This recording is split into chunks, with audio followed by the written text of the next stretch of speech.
य इमं परमं गुह्यं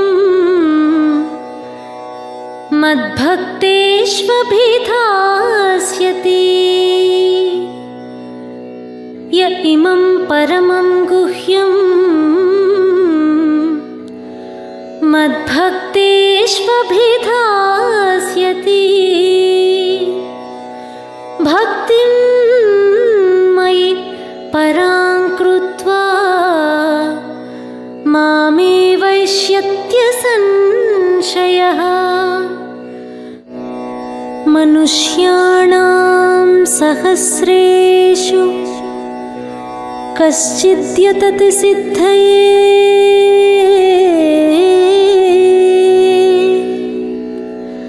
मनुष्याणां सहस्रेषु कश्चिद्यतति सिद्धये।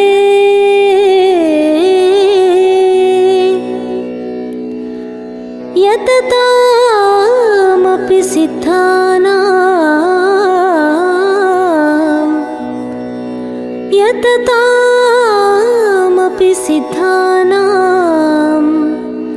कश्चिन्मां वेत्ति तत्त्वतः।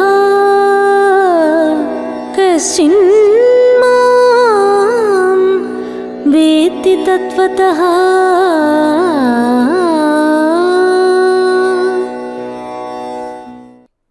ओम शांति। श्रीमद् भगवद गीता में आस्था एवं रुचि रखने वाले सभी भाई और बहनों को सादर प्रणाम। भगवान उवाचा तमसो मा ज्योतिर्गमया कार्यक्रम में आपका फिर से स्वागत है। टैगलाइन में रखे हुए श्लोक जो 7वें अध्याय का 3रा श्लोक है, इस श्लोक द्वारा स्वयं भगवान ने जो गहन तत्व प्रकट किए हैं, जिस पर हम आपका ध्यान बार बार खिंचवा रहे हैं। हम उम्मीद करते हैं कि सभी गीता प्रचारक, गीता प्रेमी इस गहन तत्व को गहराई से समझने की कोशिश करें, इसे कतई नज़रअंदाज न करें। आइए एक बार फिर से उस श्लोक से प्रकट तत्व को समझने का प्रयास करते हैं।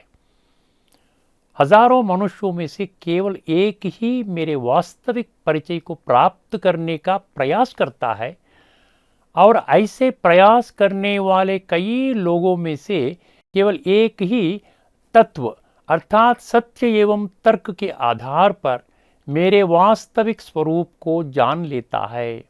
इस श्लोक द्वारा प्रकट किए गए सबसे गुह्य और महत्वपूर्ण सत्य के आधार पर आज इस धरती पर रहने वाले 800 करोड़ लोगों को 3 श्रेणियों में बांटा जा सकता है। पहली श्रेणी वे लोग जो अंधविश्वास के आधार पर अपना सारा जीवन अज्ञानता में ही बिताते हैं और अंत में अज्ञानता में ही अपना जीवन समाप्त कर लेते हैं।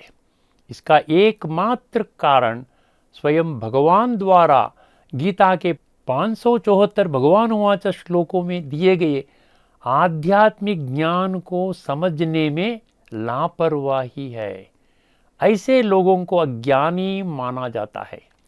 दूसरी श्रेणी वे लोग जो एक ओर अज्ञानता में अपना जीवन जीते हैं और दूसरी ओर आध्यात्मिक ज्ञान की ओर भी आकर्षित होते हैं। वे गीता द्वारा बताए गए आध्यात्मिक ज्ञान को स्पष्ट रूप से समझ तो लेते हैं, फिर भी उसे जीवन में आचरण या अनुभव करने के विषय में उपेक्षा करते हैं। उनके अंदर अज्ञानता को त्यागने की शक्ति न होने के कारण वे 2 नाव में पांव रखते हैं। उन्हें जिज्ञासु माना जा सकता है। अब आते हैं तीसरी श्रेणी, वे लोग जो बहुत ही कम संख्या में है, जिन्होंने अपने बुद्धि नेत्र को जागृत करके ज्ञान और अज्ञान के बीच अंतर को स्पष्ट रूप से समझा है। वे ज्ञान के सुहाने पथ पर अद्भुत एवं अनूठे अनुभव करते हैं। वे अज्ञान का मार्ग पूरी तरह छोड़कर ज्ञान के मार्ग पर चलते हैं। ऐसे सच्चे ज्ञानी ही अर्जुन कहलाते हैं। ऐसे इस वर्तमान समय के अर्जुन के जीवन का मूल उद्देश्य या लक्ष्य ही यह होता है कि भगवान के आदेश अनुसार आत्मा में संचित तामसिक संस्कारों को सात्विक रूप में परिवर्तित करना और अपने इस लक्ष्य को प्राप्त करने के लिए दृढ़ निश्चय के साथ मन वचन कर्म से प्रयासरत रहना, वे अंधविश्वास या मूढ़ विश्वास का पूर्णतः त्याग देते हैं। अब गीता प्रेमियों, गीता प्रचारकों, जिज्ञासुओं और भक्तों, ध्यान देने योग्य महत्वपूर्ण बात यह है कि भगवान उवाच तमसो मा ज्योतिर्गमया कार्यक्रम का एकमात्र लक्ष्य या उद्देश्य यही है कि पहले दो प्रकार की श्रेणी में जो मनुष्य आते हैं उन्हें तीसरे श्रेणी में परिवर्तित करना, अर्थात साधारण मनुष्य को ज्ञान का अर्जन करने वाला सच्चा अर्जुन बनाना। क्या संसार में कहीं कोई ऐसे उदाहरण भी मौजूद है जो गीता ज्ञान से परिवर्तित हुए हो? इस प्रश्न का उत्तर देते हुए हमें बड़ी खुशी हो रही है कि 145 देशों में विभिन्न जाति, नस्ल, रंग, संप्रदाय और धर्म के लगभग 20 लाख भाई बहनें, जिन्हें ब्रह्मा कुमार और ब्रह्मा कुमारी कहा जाता है, वे इस सत्य मार्ग पर चल रहे हैं। 7वां अध्याय की 3रा श्लोक की माम वेत्ति तत्वतः पंक्ति अनुरूप ये सभी ब्रह्मा कुमारी भाई और बहनें गीता तत्व पर आधारित परमात्मा या भगवान के निराकार वास्तविक स्वरूप को पहचान कर उनके द्वारा निर्धारित पथ पर निरंतर यात्रा करने के अभ्यास में लगे हुए हैं। माउंट आबू के अंतर्राष्ट्रीय मुख्यालय के रूप में स्थापित प्रजापिता ब्रह्मा कुमारी ईश्वरीय विश्वविद्यालय, जो ब्रह्मा कुमारी के नाम से प्रसिद्ध है, वे श्रीमद् भगवद गीता में बताए गए संपूर्ण आध्यात्मिक ज्ञान एवं राजयोग के माध्यम से पिछले 88 वर्षों से दुनिया भर में संपूर्ण मानवता के आध्यात्मिक जागृति और उत्थान में सतत कार्यरत एकमात्र आध्यात्मिक संगठन है। यही कारण है कि लाखों ब्रह्म कुमारी साधक गीता के अत्यंत गहनतम और महत्वपूर्ण सत्यों को आज के अज्ञानी भक्तों के ध्यान में लाने में भली भांति सक्षम होते हुए भी आज के गीता प्रेमी और गीता प्रचारकों द्वारा जानबूझकर उन्हें दरकिनारा किया है। जो भक्त इस बात की सत्यता की जांच करना चाहते हैं, वे तुरंत अपने नजदीकी ब्रह्मा कुमारी सेवा केंद्र पर जा सकते हैं। इस अकाट्य, निर्विवाद, अत्यंत गुह्य एवं महत्वपूर्ण सत्य को गीता प्रेमी, गीता प्रचारक, जिज्ञासु एवं भक्त द्वारा किसी भी परिस्थिति में नज़रअंदाज किया जाना चाहिए या हल्के में नहीं लिया जाना चाहिए। इन बातों को ध्यान में रखते हुए आइए इस एपिसोड में चर्चा शुरू करें। 59वां एपिसोड से हमने परमात्मा या भगवान के असाधारण गुणों नामक एक नए विषय पर चर्चा शुरू की है। इसके अंतर्गत अब तक हमने भगवान सभी मानव जाति के लिए एक है, केवल भगवान ही परम सत्य है, भगवान निराकार है और भगवान मनुष्य सृष्टि का एक ही पिता है। वो पहला भाग परमात्मा या भगवान के 4 असाधारण गुणों की चर्चा 59, 60, 61 और 62 एपिसोड्स। इन 4 एपिसोड्स में 100% गीता द्वारा प्रकट किए गए सबूतों के आधार पर की गई है। पिछले एपिसोड में हमने भगवान के 4थे असाधारण गुण भगवान मनुष्य सृष्टि का एक ही पिता है पहला भाग। इस पर 9वें अध्याय का 17वां श्लोक भगवान उवाचा, इसमें प्रकट गहन तत्व के आधार पर व्यापक रूप से चर्चा की थी। इस एपिसोड में हम उसी सत्य की दूसरे भाग के रूप में चर्चा करने जा रहे हैं, जिसकी पुष्टि गीता के 11वां अध्याय का 43 अर्जुन उवाच श्लोक में की है। गीता प्रेमी, गीता प्रचारक, जिज्ञासु एवं भक्त से हमारा विनम्र अनुरोध है कि वे विशेष ध्यान दें। आइए पहले वो श्लोक सुने। पिताहमस्य जगतो माता धाता पितामहः पिताहमस्य जगतो माता धाता पितामहः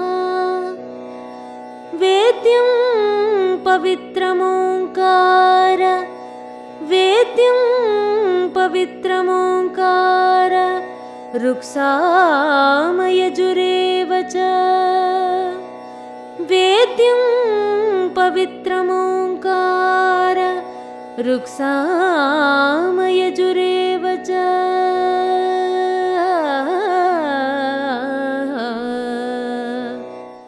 पहले हम उस श्लोक में प्रकट शब्दों का अर्थ जान लेते हैं।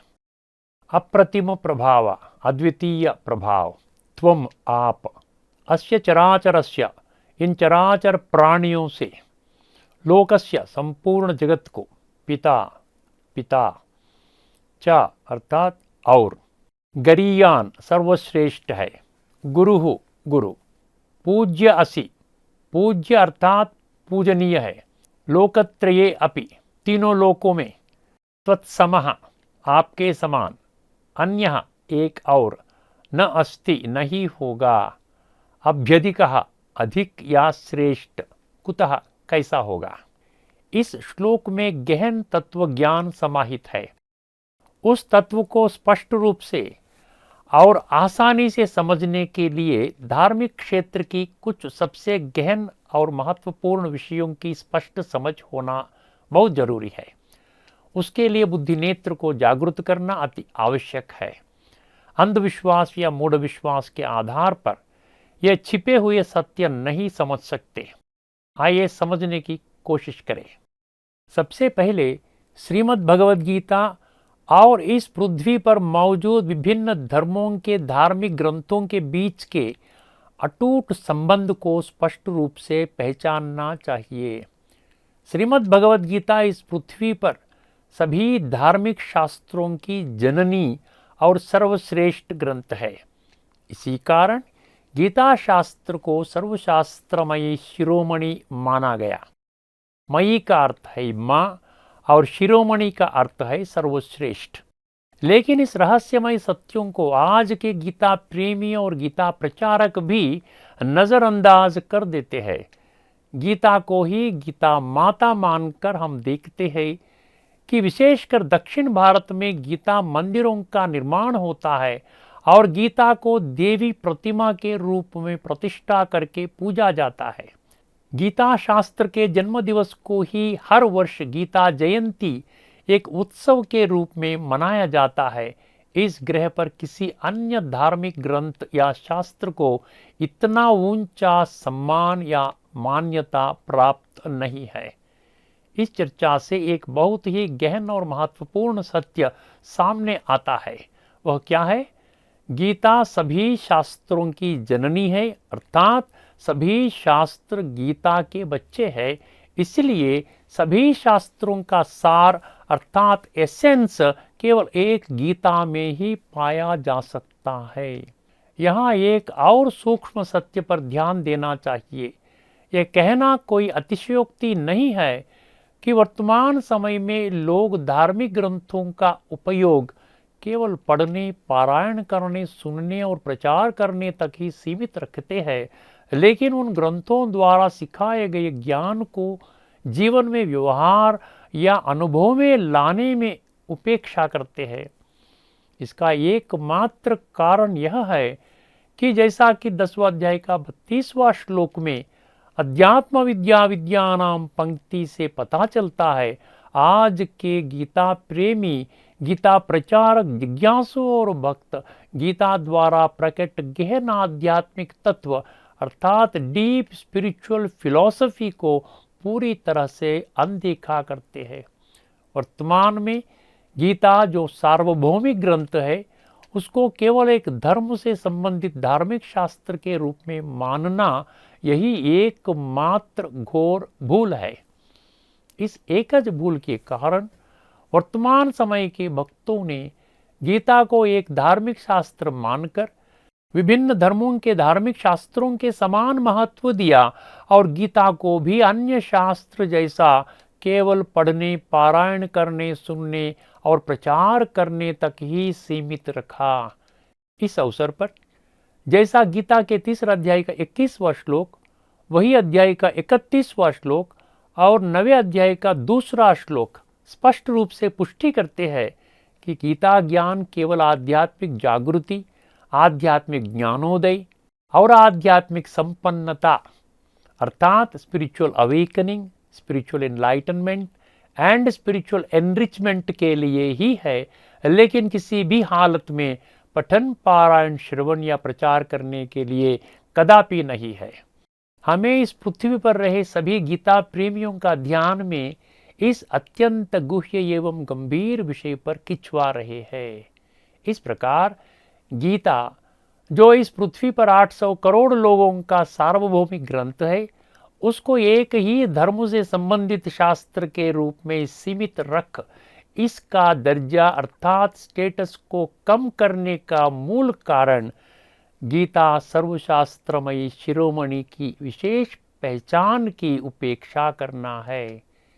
एक और महत्वपूर्ण बात, हालांकि किसी भी एक शास्त्र में भी ऐसा कोई उल्लेख नहीं है कि गीता या विभिन्न धर्म ग्रंथ केवल पठन, पारायण, श्रवण या प्रचार करने के लिए ही निर्धारित है, परंतु वर्तमान समय के भक्तों ने अपने अल्प मत से स्वयं ही यह निष्कर्ष निकाला है कि गीता और सभी शास्त्रों द्वारा प्रकट ज्ञान आचरण योग्य नहीं है। तत्वाभिलाषी भक्तों को कम से कम अब से इन रहस्यमय सत्यों को पहचानना चाहिए। इस प्रकार सर्वशास्त्रमयी शिरोमणि के रूप में प्रतिष्ठित गीता शास्त्र, जो सार्वभौमिक ग्रंथ है, उसको केवल एक ही धर्म का धार्मिक ग्रंथ मानते हुए परमात्मा या भगवान द्वारा गीता के माध्यम से प्रदान किया गया अद्भुत और अद्वितीय आध्यात्मिक ज्ञान द्वापर युग में कुरुक्षेत्र युद्ध के मैदान में केवल अर्जुन नामक एक व्यक्ति को युद्ध करने के लिए आवश्यक प्रेरणा देने वाले ज्ञान की पुष्टि आज के गीता प्रेमियों, गीता प्रचारकों, जिज्ञासुओं और भक्तों द्वारा की जाती है। इसी कारण वर्तमान समय गीता एक युद्ध शास्त्र के रूप में प्रसिद्ध हो गई है। यदि गीता केवल एक युद्ध शास्त्र ही होता, जैसा कि वर्तमान की सभी मानव जाति मानती है, तो अर्जुन उवाच के 85 श्लोकों में इसी सत्य को स्पष्ट रूप से समर्थन करना चाहिए। लेकिन ऐसे समर्थन करने का सबूत हमें न केवल उन 85 अर्जुन उवाच श्लोकों में, बल्कि 574 भगवान उवाच श्लोकों में भी कहाँ भी नहीं मिला है, जो सिद्ध करता है कि गीता केवल एक युद्ध शास्त्र ही है। इस व्यापक चर्चा से एक बात स्पष्ट हो जाती है, गीता केवल अर्जुन नामक व्यक्ति को सिखाया गया ज्ञान नहीं है। अर्जुन नाम नामवाचक शब्द नहीं बल्कि गुणवाचक है। अर्जुन का अर्थ है ज्ञान आर्जन करने वाला। इस प्रकार जो बुद्धि नेत्र को जागृत करके गीता के माध्यम से स्वयं भगवान द्वारा सिखाए गए संपूर्ण आध्यात्मिक ज्ञान को अर्जन अर्थात प्राप्त करता है और उसे जीवन में धारण करने का प्रयास करता है, वही सही मायने में अर्जुन है। परंतु हम पहले ही उस सत्य की चर्चा कर चुके हैं जिसे स्वयं भगवान ने 7वें अध्याय 3 श्लोक में स्पष्ट रूप से घोषित किया है कि वर्तमान में इस पृथ्वी पर 800 करोड़ लोगों में से जो इस प्रकार अर्जुन बनने वाले लोग बहुत कम संख्या में होंगे। इन सच्चाइयों को ध्यान में रखते हुए 11वें अध्याय के 43वें श्लोक में प्रकट तत्व पर हम इस एपिसोड में चर्चा करने जा रहे हैं। यह गीता के 85 अर्जुन उवाच श्लोकों में से सबसे महत्वपूर्ण श्लोक है। यह श्लोक 4 अत्यंत गुह्य और महत्वपूर्ण तथ्यों को उजागर करते हैं। आइए समझने का कोशिश करते हैं। पहली विषय, पितासि लोकस्य चराचरस्य। वर्तमान का यह संपूर्ण ब्रह्मांड 2 पदार्थों से बना है जिन्हें चराचर अर्थात अचर और चर अर्थात जड़ और चेतन कहा जाता है। इसका तात्पर्य यह है कि इस पृथ्वी पर रहने वाले 800 करोड़ मनुष्यों का व्यक्तित्व जड़ और चेतना वाला समझना चाहिए। अर्थात यदि यह अविनाशी शरीर जड़ है तो इसके अंदर अविनाशी आत्मा चेतन है। जैसा कि हमने पिछले एपिसोड में चर्चा की है, भगवान उवाचा 9वें अध्याय का 17वां श्लोक के पिताहमस्य जगतः पंक्ति जैसा यह स्पष्ट करती है कि सभी मानव जाति के लिए पिता के रूप में केवल एक ही परमात्मा या भगवान है। अर्जुन भी पितासी लोकस्य चराचरस्य पंक्ति के माध्यम से उसी सत्य को स्पष्ट रूप से घोषणा करता है। इस अवसर पर भक्तों को एक महत्वपूर्ण बात का ध्यान रखना चाहिए। जैसा कि हमने पिछले 3 एपिसोड्स अर्थात भगवान समस्त मानव सृष्टि के लिए एक है, एक भगवान ही परम सत्य है और भगवान निराकार है, में चर्चा की है, जो इस सत्य को स्वीकार करते हैं केवल वे ही भगवान मनुष्य सृष्टि का एक ही पिता है सत्य को स्वीकार कर सकते हैं। जैसा कि 9वें अध्याय का 17वां श्लोक और 11वां अध्याय का 43वां श्लोक की पंक्तियां स्पष्ट रूप से पुष्टि करती है। अब आते हैं दूसरे विषय पर, त्वमस्य पूज्यश्च। इन शब्द वर्तमान समय में भक्त 33 करोड़ देवी देवताओं, विभिन्न धर्म संस्थापकों, साधु संतों, ऋषि मुनि, सन्यासी, गुरु, महामंडलेश्वर, पीठाधिपति आदि को भगवान मानकर उनकी पूजा कर रहे हैं। इसके विपरीत त्वमस्य पूज्यश्च शब्दों में अर्जुन स्वयं इस गोपनीय सत्य को स्पष्ट करता है कि समस्त मानव सृष्टि का पिता परमात्मा या भगवान के अलावा इस पृथ्वी पर अन्य कोई भी पूजनीय नहीं है। तीसरे विषय, आइए गुरु गरियान शब्द से प्रकट हुए गहन तत्व को समझने का प्रयास करें। आज के समाज में साधु संतों, ऋषि मुनि, सन्यासी, गुरु, महामंडलेश्वर, पीठाधिपति आदि लाखों संख्या के लोगों को गुरु, सद्गुरु और जगत गुरु जैसा पुरस्कार से सम्मानित किया जाता है, लेकिन गुरु गरियान शब्द के माध्यम से अर्जुन स्पष्ट रूप से पुष्टि कर रहा है कि एक परमात्मा या भगवान को ही सभी गुरुओं का गुरु अर्थात परम सद्गुरु मानना चाहिए। अब आते हैं चौथे विषय पर, नत्वत् समोऽस्त्यभ्यधिक कुतोऽन्यो लोकत्रये अप्यप्रतिम प्रभावा। यह पंक्ति सबसे गहन सत्य को प्रकट करती है। इस पंक्ति में लोकत्रय इस शब्द तीनों लोकों का सूचक है। आइए संक्षेप में उन 3 लोकों के बारे में समझते हैं। यह दुनिया जहां लोग वर्तमान में रहते हैं उसे स्थूल लोक कहा जाता है। सूर्य, चंद्रमा और तारों के ऊपर एक और लोक है, उसे सूक्ष्म लोक कहा जाता है। इसके ऊपर जो लोक है उसको तीसरा लोक या मूल लोक कहा जाता है।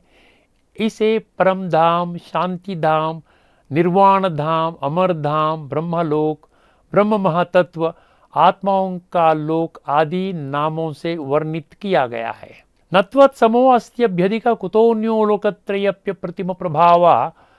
इस पंक्ति अर्जुन के दृढ़ विश्वास को स्पष्ट करती है कि इस समस्त मानव सृष्टि का पिता एक परमात्मा या भगवान ही है।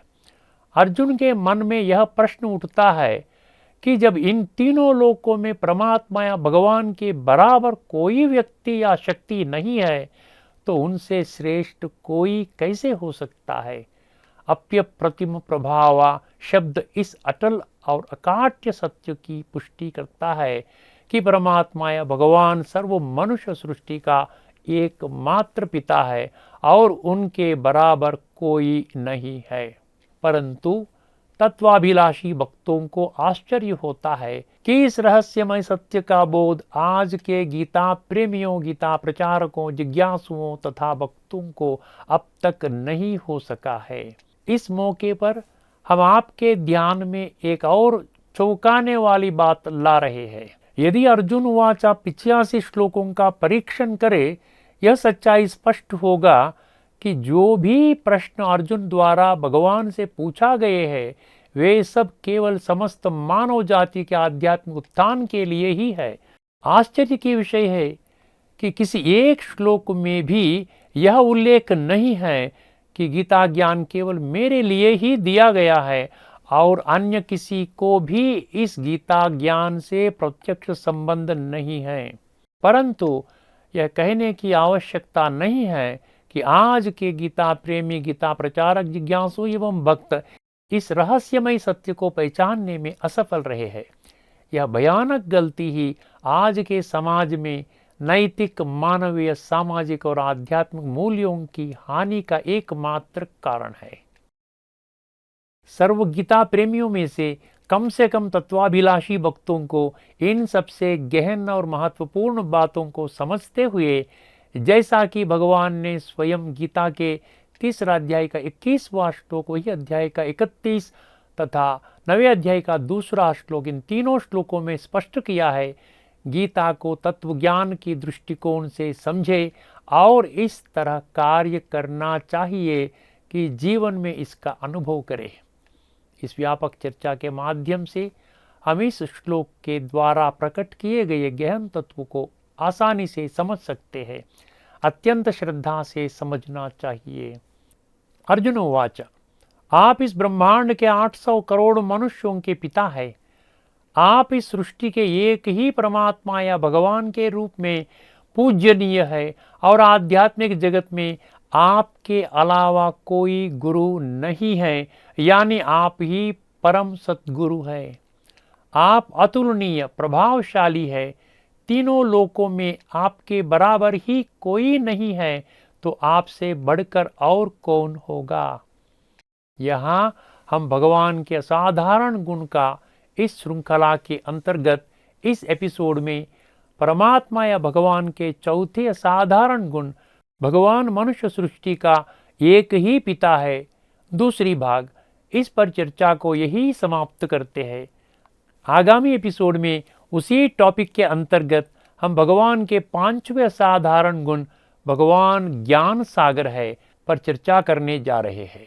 तब तक के लिए सभी को नमस्कार। लोका समस्ता सुखिनो भवन्तु। ओम शांति।